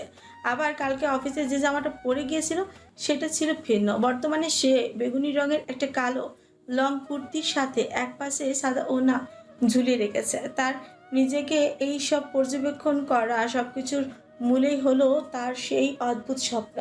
বারবার স্বপ্নগুলো কেন যেন তাকে ভাবাচ্ছে। আনায়া কি যেন ভেবে হুট করে ইনায়াকে ডাকলো। ইনা দৌড়ে আনায়ার রুমে চলে এলো। আনায়া কি হয়েছে আপু, কোনো সমস্যা? তাড়াহুড়ো করে ইনায়াকে বলল, আমার কালকে ড্রেসটা চেঞ্জ করে সকালের ড্রেসটা তুই পরিয়ে দিয়েছিলি। ওটা তো সারাদিন অফিসে পড়েছিলে, এজন্য চেঞ্জ করে দিয়েছি। আনে ফ্রিকুচকে বলল। ওই জামাটা নিয়ে আয় তো। ইনা বোনের কথা মতো জামাটা নিয়ে এলো। ধোয়ার জন্য একসাথে অনেকগুলো কাপড় জড়সড়ো করে রেখে দিয়েছিল বিধায় জামাটা কুচকে গিয়েছে। আনায়া জামাটা হাতে নিয়ে উল্টে পাল্টে করে ঘুরিয়ে ঘুরিয়ে দেখতে লাগলো। সে না চাইতেও তার মন কেন যেন বারবার বলছে যদি স্বপ্নটা সত্যি হতো তাহলে তো নিশ্চয় রক্তের দাগ লেগে থাকতো। সে তো পুরো রক্তের মধ্যে ডুবেছিল, কিন্তু জামাতে তো কোনো কিছুই লেগে নেই, একদম পরিষ্কার। আনে আবারও ইনায়াকে জিজ্ঞেস করলো, জামাতে কি কিছু লেগেছিল? কি লাগবে? শুধু রাত্রিবেলা তোমাকে গাড়ি থেকে নামাতে গিয়ে বৃষ্টিতে ভিজে গিয়েছিল, আর আমি জামাটা ধুইও নি। তুই কি আমাকে গোসল করিয়েছিলি? কি বলো, অত রাতে গোসল করাতে কেন যাব? আনে আবারও জামাটাকে হাতে দেখতে লাগলো। কিছুক্ষণ যেতে হঠাৎই তার ভ্রুজল ভীষণভাবে কুঁচকে গেল। চিন্তিত চিত্তের ফলে গালে সৃষ্টি হলো সেই আচ্ছা, আমাকে এখানে কে কে নিয়ে এসেছে আর কখন নিয়ে আসা হয়েছে? বড় দুটো তল। ইনায়া বোনের এসব কথাবার্তা শুনে কিছুটা বিস্মিত। তার বোনটা এসব কথাবার্তা কখনো তেমন বলে না, তাহলে আজ আবার কি হলো? তবু ইনায়া বলল, কে আবার? ইমন ভাইয়াই তোমাকে নিয়ে এসেছে, আর তোমাকে রাত 3টের পরে বাড়িতে নিয়ে আসা হয়েছে। আনে কুচকে বলল, রাত 3টের পর? রাত 3টের পর? আমাদের গাড়ির অ্যাক্সিডেন্ট তো মনে হয় 12টার দিকে হয়েছিল। আচ্ছা, তুমি কিসের হিসেব মেলাচ্ছ বলো তো? তোমার মনে কি চলছে কিছুই তো বুঝতে পারছি না। আর শোনো, তোমার সাথে যে তোমার অফিসের ওই পাগলা স্যার ছিল, উনি তো ইমন ভাইয়াকে ফোন করে জানিয়েছে। ইমন ভাইয়া বলল উনিও নাকি মাথায় চোট পেয়েছে, আর তোমরা দুজনেই নাকি প্রথমে সেন্সলেস ছিলে, কিন্তু প্রথমে ওনার জ্ঞান ফেরায় ইমন ভাইয়াকে জানাতে পেরেছে। আনায়া কিছু বলল না, শুধু বোনের কথা চুপচাপ শুনে গেল। তবে ইনায়া বলল, আচ্ছা, তোমার কি হয়েছে আপু বলো তো? সকালে ঘুমের মধ্যেও কি কি যেন বলছিলে, আবার এখন কি সব জিজ্ঞেস করছো? কোনো সমস্যা থাকলে বলতে পারো, আমি কিন্তু এখনো আর ছোট নেই, রিহান ভাই বলেছে। রেহানের নাম শুনতেই আনায়া সব চিন্তা উড়ে গেল। রেহানের জন্য তার খানা পাচ্ছে। সকালবেলা ইমনের কাছে পাগল মতো জিজ্ঞেস করেছিল রেহানের কাছে সে যেতে পারবে কিনা এই মুহূর্তে, কিন্তু এই মুহূর্তে আনার বিদেশ যাওয়ার পসিবল নয়। ওর ভিসা কিংবা অন্য কোনো ডকুমেন্টসই নেই বিদেশ যাওয়ার জন্য। প্রথমে কিছুটা পাগলামো করলো, পরবর্তীতে নিজেকে সামলে নিয়েছে। বাড়িতে অসুস্থ বাবা, ছোট বোনও আছে, সে চলে গেলে এদেরকে দেখবে। অন্যদিকে বাস্তবতা মেলাতে গেলে রেহানের কাছে পৌঁছতেও যথেষ্ট সময় লাগবে। তার কাছে এত কাঠখড় পুড়িয়ে গিয়ে কোনো লাভ নেই।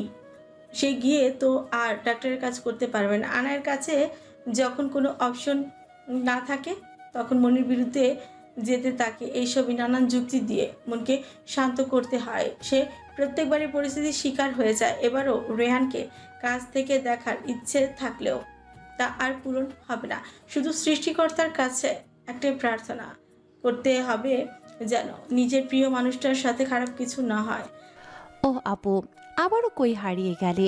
আনায়ার ধ্যান থেকে ফিরতে ইনার দিকে তাকিয়েই বলল, কিছু না, তুই তোর রুমে যা। ঠিক আছে।